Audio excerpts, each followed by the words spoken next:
Et salut à tous et bienvenue pour une nouvelle petite critique sur le bazar du grenier. Salut Seb. Salut. Et aujourd'hui on va parler d'un film qu'on attend depuis un petit moment, enfin 13 ans en fait. Oui, effectivement. Petit moment, c'est Avatar, le dernier maître de l'eau, j'allais dire, pas du tout. Non, du tout. Effectivement, donc Avatar la suite, c'était quelle année 2009, 13 ans en arrière. 2009, décembre, il semble. Quand on avait commencé la chaîne JDG, quoi. Effectivement. C'est fou. Hein. Effectivement. La suite du coup de Avatar, enfin la suite en vrai, je sais pas si c'était vraiment prévu à la base une suite sur ce film. Ou James Cameron en parle depuis très longtemps et dans sa tête apparemment il a tout un univers, ça pourrait durer 18, enfin je sais plus, il exagère à chaque fois. Je crois qu'il avait dit 5-6 il me semble. Je sais plus, mais ouais. Et puis là apparemment c'est dans les cartons, je suis pas sûr exactement, je crois que le 3 est tourné en même temps que le 2 et le 4 aussi. Mais c'est vrai qu'à l'époque Avatar, pour en parler 2 secondes, ça avait été une claque visuelle incroyable. Ouais, c'était vraiment la révolution technologique et puis enfin... Surtout vis-à-vis de l'industrie, pour les gens qui sont pas trop renseignés, peut-être tu t'en rends pas exactement compte, mais quand tu regardes par exemple la fiche Wikipédia du film, tu vois, je sais plus si c'est Wikipédia ou ailleurs, je sais plus, mais tu vois toute la liste des brevets technologiques qui ont été développés pour inventer des technologies, enfin au niveau de la simulation de l'eau, enfin de tout ce qui est graphisme, enfin de l'infographie, enfin qui ont été développés pour rendre vie à certains éléments du film, quoi. Donc c'est en ça où tu te rends compte que c'est assez fou, quoi. Ouais, au niveau de la mocap aussi. Enfin, plein de choses. Le film était vraiment une révolution technologique, même si l'histoire était assez simpliste, hein, finalement. C'est vrai que ça a été beaucoup reproché de dire ouais, c'est un plagiat de Danse avec les loups, machin, ou de Pocahontas. Ça, voilà, c'est la take des gens qui aiment bien tacler le film gratuitement. C'est Pocahontas, elle est schtroumpf. Ah, super, voilà, t'as fait ta bonne phrase, c'est super, c'est rigolo. Critique de cinéma, tiens, voilà le macaron. Non, mais oui, effectivement, c'était un peu cousu de fil blanc pour formuler ça de manière... mignonne. Mais voilà, il y a une espèce d'équilibre avec ce film, vu qu'il y a cette proposition visuelle qui était quand même avant-gardiste, et ce scénario qui pêchait un peu par sa simplicité, il y avait un espèce d'équilibre qui faisait que le film était agréable, enfin c'était une bonne séance de cinéma, et puis effectivement c'est le film qui a popularisé la 3D, le retour de la 3D, parce que la 3D existait bien sûr avant au cinéma, mais... qui a vraiment développé ça, enfin depuis on a eu plein de suites, des adaptations, des conversions en 3D de partout, mais voilà c'était très timoré à l'époque, mais voilà Avatar a vraiment démocratisé ça, donc c'était très bon pour les exploitants parce qu'évidemment tu peux majorer un petit peu le prix de la place, ce qui fait que voilà ça fait un boom dans l'industrie complètement. Et ben, du coup on va voir si ce second film a tenu les mêmes promesses, qu'est-ce qu'il va apporter, avec comme d'habitude une partie sans spoil et une partie spoil, et on va commencer par la partie sans spoil.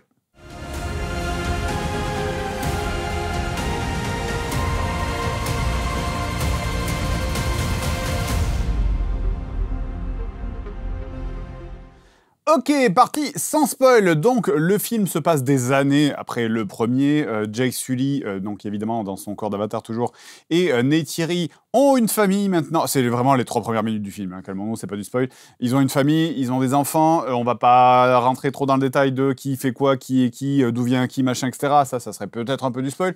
Bref, ils ont une famille et ceux qui viennent du ciel reviennent. Les méchants humains sont de retour pour vous jouer un mauvais tour. Du coup, ils s'installent sur la planète et une guerre éclate de nouveau, sauf que, eh bien, voyant que ça risque de mettre en danger ses proches, plutôt que de continuer le combat, quitte à mettre en danger sa famille, puisqu'il se passe un événement en début de film qui risque d'être dramatique, eh bien, Jake décide de rendre son tablier de Toruk Maktok et de partir s'exiler loin dans une peuplade du coup de Na'vi un petit peu plus aquatique. Va-t-il réussir à s'intégrer? Va-t-il réussir à rester discret? Ou bien ceux qui viennent du ciel vont-ils continuer à le chercher? Voilà. Très bon pitch, voilà. Pas plus à rajouter, non. Voilà, non, je pense que c'est tout. Bref, du coup, qu'est-ce que tu en as pensé? Déjà, ouais, pour juste préciser, nous on a vu une séance, on l'a vu en Dolby Vision, 3D, HFR. Alors, voilà, il faut adresser un petit peu la technologie parce que voilà, comme le précédent Avatar, voilà, il y avait cette révolution technologique, il y avait la 3D. Là aussi, il y a une espèce d'évolution qui a été déjà proposée avec les Hobbits de Peter Jackson, où il y avait déjà des séances proposées en HFR, mais qui n'étaient pas développées en France. C'était vraiment pour quelques salles. Et je pense justement que ça déstabilisait beaucoup de monde à l'époque. Je pense que justement, c'est important que les gens le voient dans les meilleures conditions possibles, parce que c'est vraiment un film où vraiment la technique est tellement importante et le gap technologique technologique est tellement importante qu'il faut vraiment vous mettre dans le...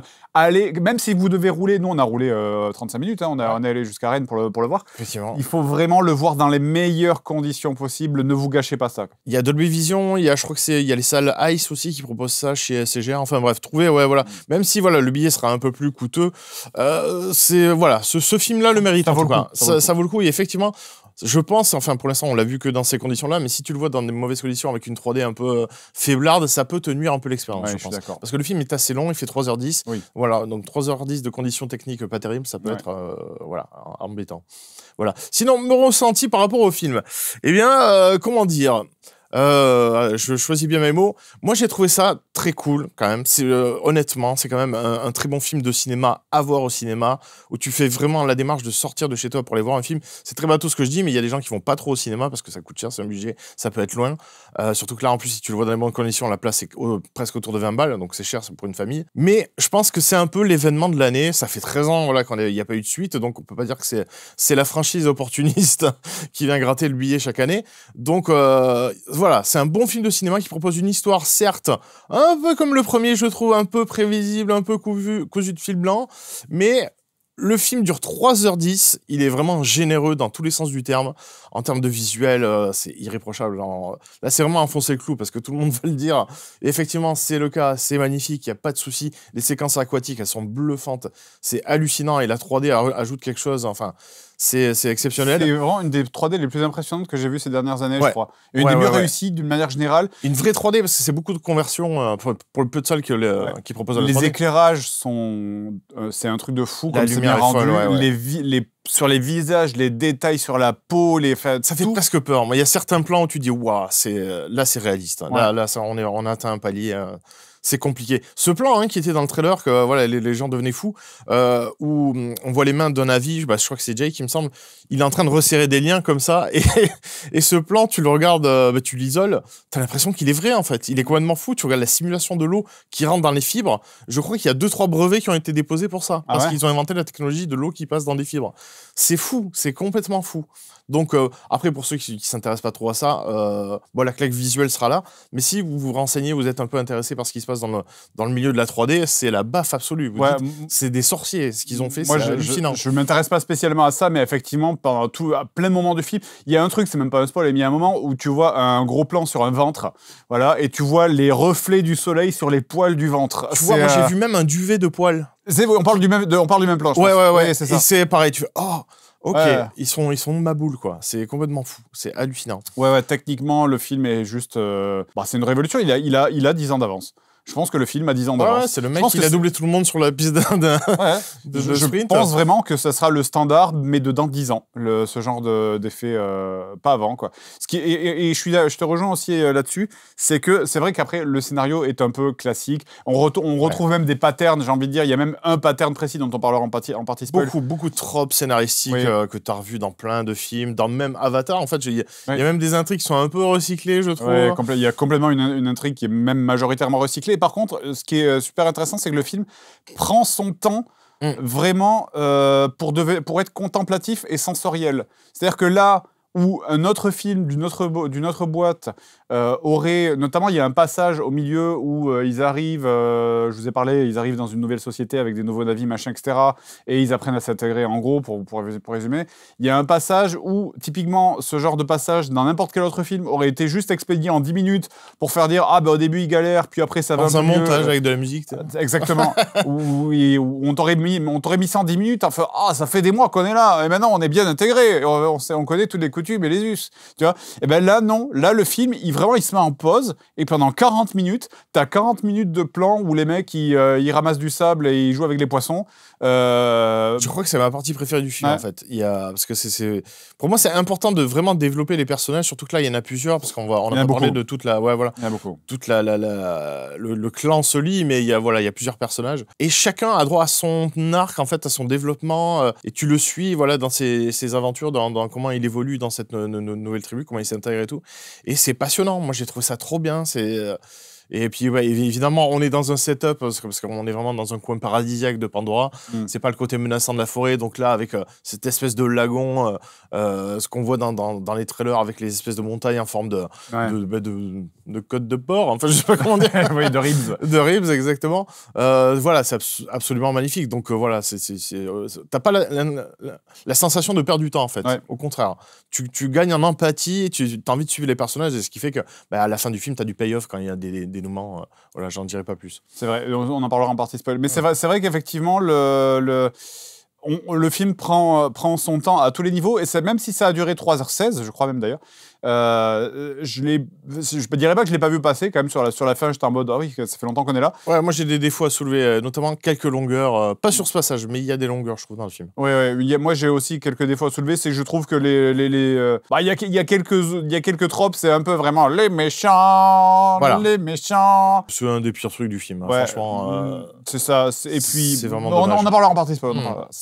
Du coup, quoi d'autre? Quoi d'autre On a parlé de la partie technique, on a parlé du scénar, vite fait, mais qu'on peut pas trop aborder pour l'instant. Le cast est très bon. Hein. Il y a une bonne partie qui revient. Mais là, on va rentrer dans un territoire spoilant. J'ai le même ressenti que le premier film, c'est-à-dire je l'ai vu, je l'ai apprécié, mais je sais pas si je le rematerai ad vitam. Tu vois, je pense que je le reverrai une fois, moi. Et parce que le film, il est un peu long. Après, en même temps, voilà, je me remate régulièrement des Seigneurs des Anneaux. Mais en fait, le problème, c'est que je pense que le revoir sur ta télé, c'est du gâchis. C'est ça le principal problème. Il y a ça aussi, il y a l'expérience de la salle qui fait que tu le verras dans des conditions un peu moindres. Mais je sais pas, je trouve que le film, parce qu'on n'a pas adressé les défauts, on parlera plus en spoiler. Voilà, c'est pas un film parfait non plus, quoi. Mais moi, c'est plus la démarche que je salue finalement que le film en lui-même. C'est que je trouve ça cool que dans le cinéma de divertissement, on propose ce genre de truc. Et voilà, tu parlais de ce passage qui dure 40 minutes où on développe les personnages. Qui fait ça maintenant? Où tous les films sont rapides, même les scènes d'action, là, qui sont ultra lisibles, bien découpées. On te ferait de la shaky cam un peu nulle, machin, dynamisé, mettre une grosse percussion Hans Zimmer. Disons que c'est vrai que c'est un ovni dans le paysage du divertissement grand public, et je trouve ça cool. C'est vrai que maintenant, le personnage les films de divertissement, c'était Karim qui disait ça à la sortie de la salle, c'est un peu calé sur la méthode Marvel, c'est-à-dire où tu sens que c'est la scène d'action désamorcée par un personnage qui fait pouet pouet, et puis la musique se coupe et paf, t'as le one-liner ou t'as un événement comique qui arrive. C'est vrai que là, il n'y a pas d'humour dans ce film, on s'emmerde pas avec ça. Mais du coup, le rythme est bien particulier, surprenant, mais il faut y adhérer, quoi. Ouais, il y a un côté un peu pas frondeur, mais vis-à-vis de James Cameron, c'est qu'il fait ce qu'il veut, en fait. Personne ne peut rien lui dire, parce que tu prends le top 5 des films les plus rentables du monde, le 1 et le 3, c'est lui. C'est Avatar et Titanic. Donc, et le mec, c'est la suite que tout le monde attend depuis 13 ans. Qu'est-ce que tu vas lui dire? Non, James, tu vas pas faire ça. Tu vas faire ça. Non, ta gueule, je fais ce que je veux. C'est vrai que typiquement, justement, quand on parlait du passage où les mecs ils vont nager avec les poissons et les baleines, c'est là où n'importe quel film aurait expédié ça. Lui, il peut se permettre d'arriver et de dire bon, là maintenant, ils vont. Vous voulez 45 minutes d'eux qui nagent avec les poissons? Voilà, 45 minutes d'eux qui nagent avec les poissons. Oui, ça m'a coûté 2 milliards, et pas de problème, je vous emmerde. T'es sûr, Jim? T'es John Landau, le producteur. T'es sûr, on peut pas abréger? Non, je veux 45 minutes de mecs qui nagent avec des poissons. Tu veux ton Avatar 3? Oui. Non, c'est pour ça. Et moi, je trouve ça cool. Je trouve ça cool qu'il y a au moins un réalisateur qui arrive à imposer ça pour le cinéma grand public, de divertissement. Et c'est un film qui se moque pas des gens aussi. C'est-à-dire, même si on critique un peu le scénario qui est un peu cousu de fil blanc, qui est un peu. On y reviendra, ouais. Pas simpliste, tu vois, mais qui est pur, qui va à l'essentiel. Il se moque pas des gens. Il y a pas le cynisme Marvel, on va dire, où on fait des blagues un peu méta de je suis dans un univers connecté, oh là là, il y a une scène post-crédit, machin, et toi tu mets des cols en verre. Enfin, tu vois, il y a pas ce côté on a comme dans Star Wars aussi, qui a conscience qu'il est Star Wars. Il y a pas ça, en fait. Il y a pas ça du tout.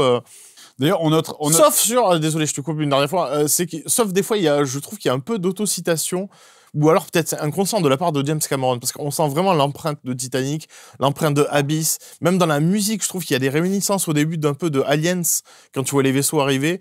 Oui, Voilà, tu le ressens un peu ça et là, et du coup, c'est pas grave, donc c'est la signature du réalisateur, ça, oui. donc tu sens que t'es vraiment chez Jim Cameron, quoi. On sent aussi qu'il y a des portes qui sont ouvertes qui ne sont pas refermées dans le film, donc pour le coup, c'est vrai que tu sens qu'il y a des... La volonté de continuer l'histoire. Il y a une volonté de continuer l'histoire, là où effectivement le 1 avait ouvert les portes et les avait refermées, et c'était Matrix 1, hein, c'est comme pareil. Oui, c'est vrai qu'il suffit à lui-même. Qui suffit à lui-même. Et là, tu sens qu'il y a plein de trucs qui sont ouverts, de trucs qui sont posés, qui sont pas refermés, tu sais que ça va servir dans les suites, tu vois. C'est vrai. Ce qui peut être frustrant, ouais, quand tu regardes 3 heures de film, tu es... ouais, mais non, au contraire, je trouve ça, c'est bien. Alors, on en parlera en spoil, parce que moi j'ai un problème avec ça. Mais ah ouais ouais. D'accord. Ouais. Bah, je propose qu'on... en partie spoil. Ouais, voilà. Partie spoil.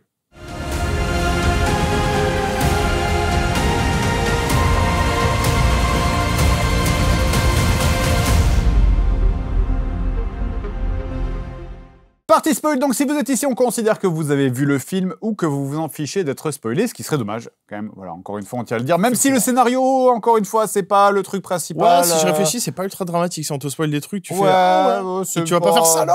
Ouais, il y a pas le méga retournement de situation, il y a pas le je suis ton père, machin, non, il y a pas ça. Il y a un peu des twists, mais ça arrive très tôt dans le film, en fait. Ça arrive assez tôt dans le film, parce qu'effectivement, donc, la famille Sully, comme je disais, on va refaire le résumé. Donc, la famille Sully, c'est expédié très vite, hein, ça va très vite, le début, c'est vraiment, alors on fait un bébé, puis 2, puis 3, puis 4. Ouais, t'as plein de trucs qui sortent un peu du chapeau, hein, et qui t'arrivent dans la tête dans les 10 premières minutes, notamment sur la famille de Jake. Ouais. Qui est composé de Neytiram. Alors, il y en a 5 en tout. Il y en a 4 à lui. Il y a les deux, il y a deux garçons, 2 filles, et Neytiram, Loak, Took, Kiri et le Spider qui est enfant adoptif. Mais voilà, je sais pas, est-ce que c'est vraiment son enfant adoptif, voilà. ou c'est l'enfant des voisins qui vient jouer avec tes gosses? Pour résumer, donc en gros, ce qui se passe, c'est que donc il a d'abord un aîné, Neteyam, c'est ça? C'est ça. Ensuite, il a un second fils, Loak, c'est ça. Ensuite, il a le docteur Grace Augustine. Le docteur Grey qui est morte dans le premier, joué par Sigourney Weaver, était enceinte, voilà. Et de manière miraculeuse. Ça aussi, il y a une piste de scénario qui est installée, tu vois. Voilà, on te dit c'est sa fille, mais on sait pas trop comment elle est née, on sait pas qui est le père. Peut-être qu'elle n'a pas de père. Il y a peut-être un délire christique aussi. Moi, je pense qu'on est dans un délire christique. Il y a un délire christique parce que vu l'arc qu'a le personnage, tu t'es dit... On va en reparler effectivement parce que c'est clairement lui qui a la force, bref. Et ensuite, il y a Took, et il y a Took, la petite dernière, qui est peut-être la plus discrète du film. Oui. Et enfin, il y a Spider, qui ça aussi c'est un petit peu sorti du chapeau, hein, pour le coup. Spider, qui est donc un peu, c'est Mowgli, hein, c'est-à-dire que lui c'est un humain. Il a été élevé avec les Na'vi, avec la famille Sully, donc c'est quasiment un fils adoptif de la famille Sully, entre guillemets, sauf que lui il est humain. Il n'est pas genre à moitié, parce qu'il y en a qui sont hybrides, il y en a qui ont un 5e doigt, vous savez, donc c'est un peu des enfants du démon, parce que les Na'vi ils ont 4 doigts normalement. Donc lui il est humain, et c'est le fils du méchant du premier. Voilà. Qui devait être renvoyé sur Terre, mais qui ne l'a pas été. Parce que dans les cryotubes. Parce qu'on ne peut pas mettre les enfants dans le cryotube pour aucune raison particulière. Mais on peut mettre des consciences dans des corps d'aliens. Et d'ailleurs, on peut pas faire dodo dans des petits. Et le méchant du premier revient à la vie aussi. Revient à la vie parce qu'on avait sauvegardé, on avait mis sa mémoire et sa conscience sur une clé USB. Un petit flashback tourné au chausse-pied aussi de salut, je suis en train de t'enregistrer une vidéo pour toi-même, machin, qui ne sera pas moi. Mais je vais pas mourir, hein. Je vais pas mourir. Ah les gars, ouais! Ça servira à rien. C'est ça, bref. Pourquoi ils l'ont pas fait pour le frère de Jack Sully? Pourquoi ils n'ont pas sauvegardé sa conscience en mode ça coûte des millions de dollars? C'est ce qu'ils te vendent dans Avatar 1. Ça coûte des millions de dollars, c'est pour ça qu'on prend son frère jumeau. Parce qu'ils partagent le même ADN, parce que sinon ça coûte cher. Bah alors faites une sauvegarde sur clé USB comme vous avez fait avec le chef. Mais je ne dis rien. Ils font avec des troufions, hein, parce que Quaritch, ok, c'est le colonel, le caporal, machin truc. Oui, c'est vrai, ils font avec les connards qui sont là. On va à la bagarre. Ouais. Ok. Bref, allez. Non, voilà. Donc clairement, on me fera pas croire qu'effectivement, il savait exactement où il allait après le premier film. Non. C'est pour moi, le premier film, il était pensé comme un stand-alone, et là, il se dit, ah, ça a marché, on va faire la suite. Voilà. Mais donc effectivement, il y a quand même ces trucs qui sont sortis du chapeau. Mais là, dans ce second film, par contre, il y a des choses qui sont installées, et là, vraiment, on sent que c'est des choses qui sont installées pour les suites. Mais c'est des pistes intéressantes, même si c'est du chausse-pied. Le fait, le fils de ton ennemi, tu l'as pris dans tes bras, enfin tu l'as accueilli, tu accepté dans ta tribu, tu l'as élevé avec tes propres enfants. Donc il y a ce rapport-là. Le fait que justement l'ennemi qui n'est pas exactement, c'est sa conscience en fait, c'est pas exactement lui. Sa conscience, qui est dupliqué, qui se retrouve dans un corps de Na'vi, donc finalement dans le corps de ses ennemis jurés entre guillemets quoi, de ses antagonistes. Et ça par contre c'est pas traité, je trouve, dans le film, pas assez. Pas beaucoup. Je pense que ça reviendra plus dans les suites. Ouais, mais 3 heures de film parce que c'est l'antagoniste principal, c'est lui. Oui. Et je le trouve très unidimensionnel, quoi. C'est vraiment triste. Ah oui, c'est méchant les méchants. Ouais, il a du temps d'image. Il aurait pas beaucoup de temps d'image. Je me dis, ok, il le garde pour le troisième machin, pour le développer. Et là, non, dès qu'il apparaît, c'est yeah, cowboy. On va aller buter des Indiens. On va les scalper. Il y a le terme au moment de dire, on va aller chercher leur scalp. Ok, putain, on a compris. Oui, ça aussi, on va reparler effectivement. C'est les méchants. Quand les méchants arrivent, c'est vraiment genre les méchants. Ils arrivent dans le gros vaisseau de méchants qui brûle toute la forêt. Les méchants. M'énervé. J'étais là, je dirais, putain. Les méchants humains vont tout tuer. C'est comment tu vas sur une planète pour récolter, pour la coloniser. Parce que c'est ça le twist maintenant, c'est plus le Nuptanium. Il y a une nouvelle ressource aussi. Une nouvelle ressource magique dont on va parler aussi, mais effectivement, c'est que, en gros, la Terre se meurt. Ça, c'est un peu, c'était vaguement évoqué dans le premier. Et donc là, ils viennent non pas pour récupérer des ressources, même si c'est utile parce qu'il faut bien financer le truc, mais ils viennent pour préparer la colonisation de la planète. En niquant la planète. Parce que les vaisseaux, quand ils atterrissent, ils brûlent toute la forêt amazonienne. Qu'est-ce que... Putain, vous êtes cons, les gars. Et non seulement... Parce qu'ils sont humains, donc ils sont méchants, tu vois. Bah oui. Mais tout ça pour avoir ce money shot des animaux qui courent avec les flammes derrière. Non, pas les humains méchants. Et donc, effectivement, non seulement ils viennent pour préparer la planète pour la colonisation, mais ils viennent aussi pour tuer les baleines. Chasser la baleine. Parce qu'ils sont super méchants. Parce que c'est bien de garder les hobbies quand même. Même si tu vas à l'autre bout de la galaxie. Ouais, faut tuer les baleines. Merde, c'est bon, t'es rasformé, tout ça, machin, ok. Mais si le week-end, on va pas les tirer. Tirer sur des chiens, dans le tuer des désert. baleines. Ouais, bien sûr, dans le désert, tirer avec son M16, boire sa Budweiser. Bref, donc, c'est plus une colonisation. Pour revenir, donc, en gros, effectivement, ceux qui viennent du ciel en reviennent et commencent à chasser les navires. Et surtout, ils veulent chasser le chef de la rébellion. Ils veulent chasser Jake Sully. Donc c'est pour ça que Sully, à un moment donné... Et puis un problème dès le début du film. Donc je ne sais pas pourquoi le méchant s'obstine. Un trou du scénario aussi, justement. Puisque donc, en gros, à un moment, ils attaquent un convoi, le fils de Sully se fait blesser, et c'est là où Sully réalise en se disant « Putain, je mets ma famille en danger, c'est moi le problème, c'est moi qui veulent, donc je me barre à l'autre bout de la... Je me barre sur un autre continent. » C'est surtout un croiseur dans la route de Quaritch. Hein, ils ont il y a lui qui arrive comme menace, et voilà, ils ont des corps de navire, ils ont des avatars, donc ils sont encore plus dangereux, donc non, il faut on arrête tout. Mais du coup, il se barre, il rend sa casquette de chef et il se barre chez les navis de l'eau, en gros, au temple de l'eau, où il va apprendre les us et coutumes, sauf que Quaritch va continuer à le chercher jusqu'au moment où il va le retrouver. Et pendant ce temps-là, exactement comme dans le premier, il va y avoir la scène où, vous savez, le premier, c'était genre, on se lie aux créatures qui nous permettent de voler, machin. Là, on va se lier aux créatures qui nous permettent de nager, machin. Donc, c'est le même pattern, exactement la même chose. On shift le paradigme, mais c'est intéressant parce que c'est du point de vue Navi, quoi. C'est un Navi qui apprend à devenir Navi aussi, quoi. Il apprend les us et coutumes, comme tu dis. Ça. Et il a découvert le... On notera que, donc justement, ils apprennent des us et coutumes, et ensuite, à la fin, Quaritch le retrouve, machin, bagarre, et puis c'est la fin. Mais on notera... Oui, mais c'est ça. Oui, grosso modo, c'est un peu ça. On notera cependant que le film est plus centré sur les enfants de Sully que sur Sully lui-même, à tel point que je me suis fait la réflexion, vu à quel point c'était centré sur les gosses, je me suis presque dit, Sully va peut-être mourir à la fin. Ouais, effectivement. Moi, je savais qu'il y avait un des gamins qui allait casser la pipe, c'est sûr, quoi, mais c'est vrai que Sully... Et c'est ce que je me dis. Neytiri aussi. Neytiri qui était un super personnage du premier, là, elle est complètement second plan dans son second film. Effectivement. Et elle est toujours intense aussi. Zoé Saldana, elle la joue, je trouve qu'elle c'est un peu... Après, il y a les scènes à jouer qui sont assez fortes, mais elle est tout le temps en train d'hurler, tout le temps en train de faire les sympas. Mais effectivement, je me dis, et puis c'est pas plus mal si commence à ouvrir l'univers et à partir sur des suites, c'est bien de changer de personnage, de passer à autre chose, quoi.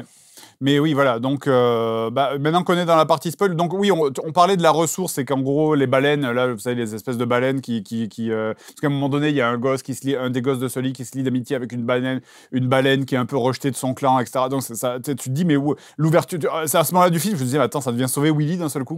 C'est où est-ce que ça va? Et en fait, ces baleines, elles ont dans le crâne un machin qui permet une ressource magique, qui permet d'arrêter le vieillissement. Voilà. Donc, qui du coup est important, enfin, qui sera certainement importante pour la suite. Pendant ce temps-là, il y a plein d'intrigues secondaires. En fait, il y a le gosse qui se lie d'amitié avec une baleine qui est paria. Il y a la fille magique de personne et de la docteure du premier film qui, visiblement, a les pouvoirs de contrôler la nature, de contrôler Neya. De se mettre en connexion directe avec Eywa. Avec Eywa, ouais, c'est ça. Et d'être vraiment, d'avoir une connexion fusionnelle un peu avec la nature. C'est ça. Et c'est très intéressant, je trouve. C'est très joli, ça donne des scènes magnifiques. Par-dessus ça, tu as aussi l'intrigue qui, je pense, est clairement un méchant qui va être ramené par la suite. C'est que le fils du méchant de Quaritch, qui est humain, se fait capturer en début de film par les humains et va vivre un certain temps parmi les humains, du coup, et sortir avec eux. Et d'une manière un peu expédiée. Hein. C'est vrai que j'avoue que c'est... tu viens avec nous, on va aller tuer tes parents adoptifs. Ok, c'est un peu, il les suit. Donc, il y a quand même des facilités dans le scénar. Ouais, effectivement, il y a ça. Il y a les tropes scénaristiques. Il y en a que tu vois arriver à ça à des kilomètres. Et il y en a certains, ils sont pas exploités jusqu'au bout, et ça, c'est assez cool. Notamment la romance entre Loak, le fils de Sully, et la fille de voilà, ça ne va nulle part, effectivement. Effectivement, heureusement, parce que dès qu'ils arrivent sur le nouveau territoire, ils commencent à échanger des regards. Tu fais, oh non, ils vont partir dans ce délire de romance un peu interdite à la Roméo et Juliette, et non, ils vont pas jusqu'au bout. Mais ils refont aussi tout le délire d'avoir son animal un peu sacré qui lie à toi par la connexion. Mais ça, ils le transposent avec des baleines parce qu'on est dans un environnement aquatique. Mais ça fonctionne. Tout ce passage-là, il est vraiment assez cool. Avec les Tulkun, c'est ça? Les Tulkun qui sont des baleines, en gros, qui partent migrer, puis qui reviennent régulièrement pendant les saisons. Et ça m'a surpris quand ils ont commencé à parler avec, que tu avais les sous-titres des baleines qui font...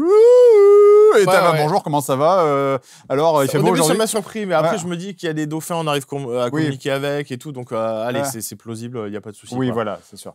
Mais effectivement, après, tu as tout ce truc de...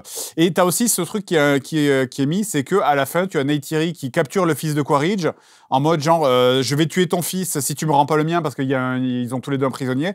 Et tu dis, ah ben Quaritch, il va en avoir rien à foutre, ou quoi. Et non, effectivement, Quaritch rend le fils à Jake Sully, donc il a son passage de gentil. Donc, mais il y a quand même Neytiri qui prend son fils adoptif en otage en mode genre oui, mais lui rien à foutre, c'est même pas, il est alors qu'il a vécu avec eux, tu vois, c'est ça qui est triste. Exactement, c'est vrai, mais toi on s'en fout, t'es pas de... Quaritch a vécu moins de temps avec lui, donc c'est ça qui est triste. Qui est clairement et le fils et donc Quaritch qui n'est pas mort à la fin parce que du coup son fils le sauve en voyant qu'il va se noyer. Son fils le sauve parce qu'il y a quand même ce truc de ah oui mais ma mère adoptive elle a essayé de me tuer tandis que mon père qui est le méchant lui il a essayé de me sauver. Ouais, mais il retourne avec eux, malgré tout. Mais il retourne avec eux. Ouais. Et ils en ont rien à foutre. Ils en ont rien à foutre, effectivement. Le moment où il sort de l'eau en galérant et que personne ne le capte, c'est... Tu t'embrasses à la télé, toi? Ah ouais, c'est vrai. Ah, tu regardes bien. Tu sais, ils auraient pu lui tendre la main, genre en mode, tu veux pas que je t'aide pour pas glisser sur les rochers? Rien à foutre. Je sais pas qu'est-ce que le film raconte avec ça, en fait. Parce que tu le sens un peu en filigrane derrière, qu'il y a toute une thématique sur la filiation, sur la famille, est-ce que tu es vraiment le fils de ton père, même si voilà, tu ne partages pas la même couleur de peau, tout simplement. Sous toute cette notion d'avatar. C'est un peu appuyé avec Quaritch et son fils quand ils ont cette conversation, quand il arrive un peu à le séduire du côté du mauvais obscur.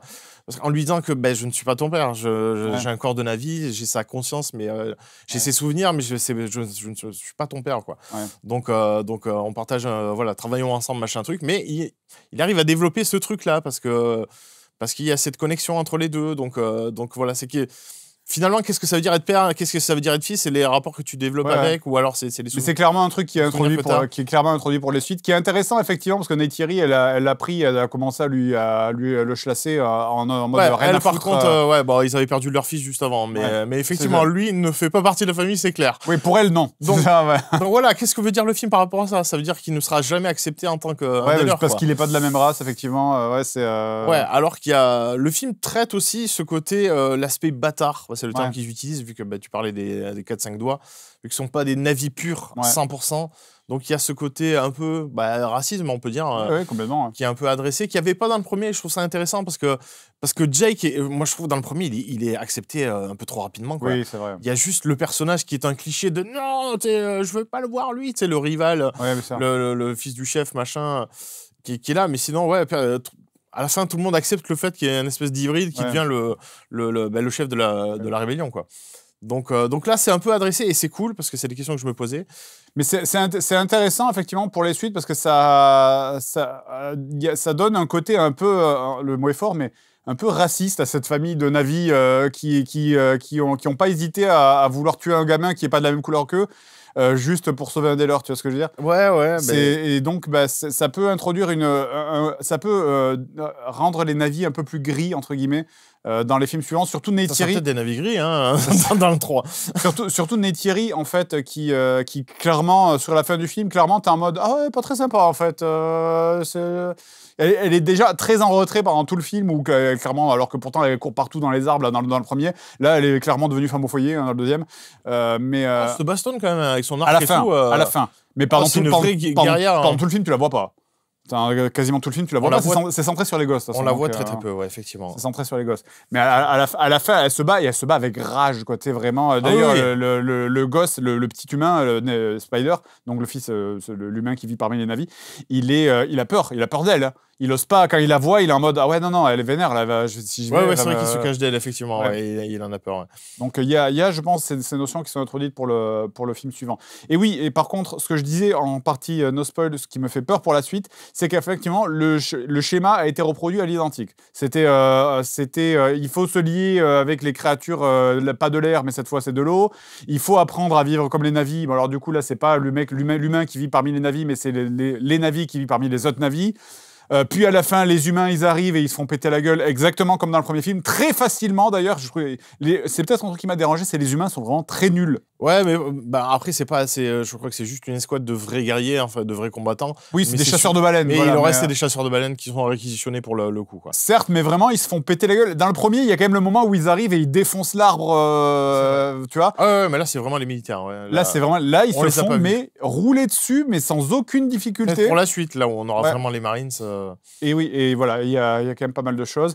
D'ailleurs, il y a quand même aussi des petits trous, des trucs qui ont été laissés, du genre par exemple Jake Sully qui s'est barré en mode ah bah c'est moi qui veulent, mais du coup peut-être qu'ils se sont fait péter la gueule, hein, les potes Leclerc et Thierry, on n'en sait rien. Et effectivement, on n'a pas de nouvelles. On les a laissés prises avec les militaires en mode genre bah salut, moi je vais sauver ma famille, salut les cons. Mais on sait pas ce qu'ils sont devenus. Il y a des trucs super intéressants aussi, notamment par exemple le fait que les navis de l'eau sont morphologiquement un peu différents des navis de la forêt.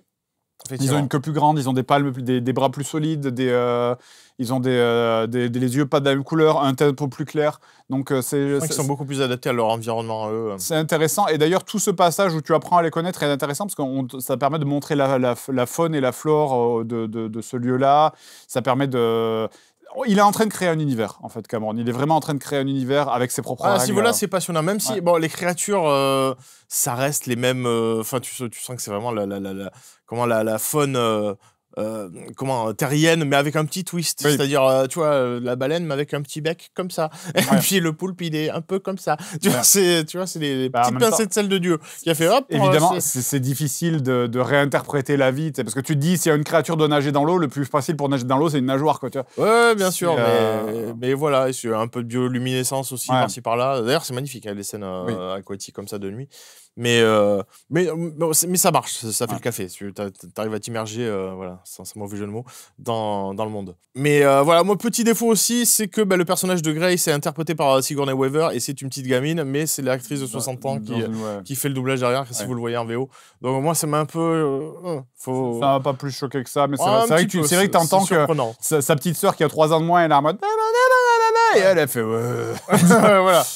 Mais voilà, moi c'est surtout ce qui m'a choqué, enfin le plus grand défaut c'est quand même Quaritch, qui ça va être le même vilain dans le 3 et je trouve que son évolution elle arrive un peu sur la fin, il a un petit arc mais il est vraiment très unidimensionnel pendant tout le film, il est quand même assez c'est toujours la même intention. Tu vois, Même ce si- passage un peu Vietnam quand ils sont en mode on va brûler les huttes. Enfin voilà, Ouais, ça. il y a pas de souci, Jim. On sait de quel côté tu es. Il y a pas de souci. Même si ça s'agit un petit peu, tu vois. Pendant le film, il apprend à se lier lui-même avec une autre créature parce qu'ils apprennent à monter les créatures. Ouais, tu sens qu'il y a le parcours un peu inversé de Jake, Ouais, c'est ça. mais oui, mais ça le rend pas plus sympathique pour autant, quoi. Bah, à la fin, il sauve son fils quand même. Oui, à la fin, c'est ce que je Ouais. dis. C'est sur 3 heures de film, le payoff, il est vraiment. Enfin, enfin, je sais pas, je trouve ça assez léger. Parce qu'on sent pas trop aussi, parce que le fait qu'il change de corps, enfin, qu'il atterrisse dans le corps d'un navire, ça dure quelques secondes, tu vois. Donc, mais je sais pas, quand même psychologiquement. Regardez Volte-Face, ce film. Ouais, non, mais Il y a ça. des scènes qui sont beaucoup plus fortes où Nicolas Cage se rend compte qu'il est dans le corps. Enfin voilà. Non, mais je déconne. Mais voilà, je trouve que ça, c'est pas assez adressé. Le fait de devenir physiquement ton ennemi, c'est quand même psychologiquement, c'est assez fort. Et lui, il reste en mode cow-boy. On va aller fumer des cigares buter des Indiens, sur la plage de Napalm. Ouais. tuer des baleines. Mais heureusement qu'effectivement, il y a cette scène finale avec son fils, voilà, qui promet des choses pour la suite, mais qui, dommage, j'aurais bien aimé que ce soit intégré dans cette histoire-là. Il y a aussi tout ce côté un peu magique dont on n'a pas trop parlé avec justement la gamine qui court-circuite la nature là, à un moment donné, qui est en collection. Comment c'est quoi son prénom déjà? Kiri. Thierry, voilà. Qui, pareil, ça, tu sens que c'est un truc qui est vraiment, qui va beaucoup servir. Je pense que ça va être le personnage principal de la fin de cette histoire, à mon avis. Je sais pas, mais un personnage très intéressant. Ouais. Il y a celui-là aussi. Il y a aussi la baleine qui se lie avec Loak, qui est un peu la baleine qui est un peu rejetée. Rejeté de son clan parce que. Apparemment, soi-disant, c'est une baleine tueuse qui Ouais. tue d'autres Tolkien. Et en fait, pas du tout. On se rend compte que finalement, c'est un malentendu. elle avait essayé de mener une rébellion contre les hommes du ciel. Et elle avait perdu une nageoire dans la bataille.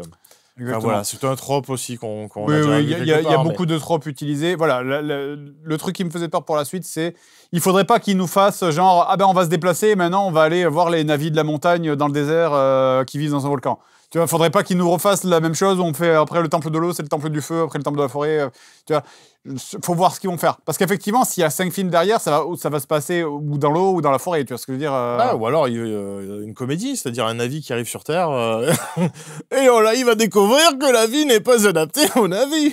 Oh là là, je dois baisser la tête quand je en rentre vrai, dans une maison. en mode Pocahontas 2, je l'OAV. l'ai pas vu, j'ai pas la ref, mais pourquoi pas? Ça serait pourquoi pas une comédie, on sait jamais quoi. Non, effectivement, moi c'est vrai que j'attends. Là, c'est le truc. En fait, c'est que pour avoir des canettes. La fin du film, c'est ah ben ça sert à rien, on a essayé de s'enfuir, mais ça sert à rien. Je peux pas esquiver la bagarre, donc on va aller la chercher nous-mêmes. Et t'as l'impression que la fin du film, en fait, le film, t'as mort. On dirait que le troisième, c'est l'affrontement, tu vois. Oui, c'est très Empire contre-attaque, la fin, effectivement.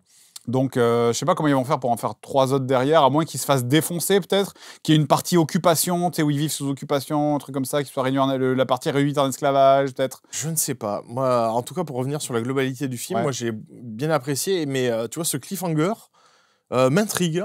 Mais je suis pas là. Vivement le 3, je vais dormir avec ma tante qui choue devant le cinéma. Ouais. Non, tu vois, je suis là. Pour moi, la comparaison, je reviens toujours à la bouffe, encore je suis obsédé. Mais pour moi, ça serait un bon resto gastronomique, tu vois, c'était super.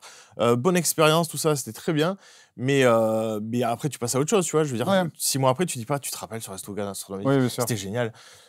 Non, tu vois, t'es passé à autre chose. Je sais pas comment dire. Disons qu'il y a pas. En fait, encore une fois, c'est techniquement une révolution de ouf. Vraiment, le film est magnifique, il est sensoriel, t'as vraiment l'impression de nager avec eux. Mais le scénar est quand même assez basique. Et du coup, t'es pas genre en mode la fin de certains épisodes de Game of Thrones où tu fais quoi? Non, c'est juste, tu fais ah oui, oui. Okay. Après, c'est touchant, hein. Moi, je le dis honnêtement, moi j'ai versé ma larmichette, surtout voilà, pour la symbolique. Et effectivement, quand ça démarre un peu sur la naissance de Netiyam, où ils le brandissent comme ça, puis à la fin, il descend dans l'océan pour retourner à la nature, dans la force de la nature, avec Aiwa et tout ça. Donc c'est beau, hein. En plus, voilà, il y a toute la symbolique, puis graphiquement, c'est magnifique. Donc c'est pour ça que ça marche, faut pas enlever ça au film, c'est que voilà, il y a de la synthèse de partout, mais il y a de la vie, tu vois, c'est ça qui est fou, c'est que la vie est insufflée là-dedans et les émotions fonctionnent. Ah oui, toutes les émotions fonctionnent. Le pari du film est réussi. Les Thierry, tu sens sa rage à la fin, vraiment. Tu on sens sent plus de nuances dans le jeu des acteurs, effectivement. Ouais. Et mais du coup, ça joue dans le sens du film. Enfin, ça augmente positivement l'expérience, quoi. Voilà. Et Sam Worthington, qui est pas un acteur exceptionnel, voilà, qui est parti faire des trucs, après il a disparu dans l'oubli, je trouve qu'il fait beaucoup le café. Alors, Jake Sully, il fait le taf. Tous, les gamins jouent très bien, ça joue très bien. Kate Winslet aussi, parce que ça aussi, c'est une récurrence de chez James Cameron, c'est que c'est le mec quand même, parce qu'on dit qu'il n'y a jamais eu de femme forte au cinéma avant Wonder Woman. C'est peut-être vrai, je ne sais pas. Mais bon, rappelez-vous Sarah Connor. Il y a Ripley. Hein. Et il y a Ripley, exactement, Ouais. c'est pour ça que je parle de ça. Et Kate Winslet, c'est la meuf du chef du clan des mécatiques. Ah, j'ai oublié. Bref, Enfin, du clan de l'eau. Et elle va à la baston aussi, alors qu'elle est en cloque. Elle est en cloque, elle a une espèce de lance et elle y va vénère en poussant des cris de guerre. Qui dépend pas d'ailleurs. Cool. Aussi, point de scénario aussi. Je sais que je suis relou avec ça, mais c'est vrai que ils font genre tout le monde attaque. Et puis quand le bateau a coulé, il faut aller chercher Jake Sully et machin tout ça qui sont coincés dans le bateau. Par contre, t'as tous les alliés qui dépopent instantanément. On les voit plus jusqu'à la fin du J'ai film. pas fait gaffe. Si. C'est si. Alors, tu sais, quand ils chargent le bateau, t'as la bagarre. Et puis, tous les alliés dépopent d'un seul coup. Quand le truc il pète, tous. Alors tu te dis ils sont tous morts? Non, ils sont barrés. D'accord. Ils ont juste laissé le héros dans la merde, ils sont barrés quoi. Mais bon, après c'est un détail, il y a des raccourcis, mais c'est pas hyper grave. Parce que le scénario c'est pas le point central du film pour le coup. C'est vraiment tu te laisses tellement happer par la technique et par la beauté du truc et par le côté sensoriel que tu oublies que le scénario il est un peu basique quoi. C'est pour ça, je ne sais pas s'il y aura le succès. Enfin, il va fonctionner, c'est sûr. Que oui. Ça va être un succès, mais est-ce que ça sera le carton du précédent Ah, je pense que oui. Je sais pas. Alors, en même temps, là, on parle quand même du record box-office de tous les temps. Donc, ça va être compliqué. En tout cas, faites-vous votre avis par vous-même. Voyez-le dans les conditions les meilleures possibles. Vraiment, on le répète, mais c'est très important. C'est vrai. Il faut vraiment choisir la meilleure salle de cinéma que vous puissiez prendre, parce que ça serait vraiment du gâchis d'aller le voir à l'arrache en mode dégueulasse. C'est cool. Je suis pas en train de critiquer les cinémas de quartier, mais là, c'est vraiment un film qui mérite d'être vu dans la meilleure salle possible. Et puis voilà, laissez-nous votre avis et à la prochaine pour d'autres vidéos sur le Bazar du Grenier. Ciao, ciao. Ciao.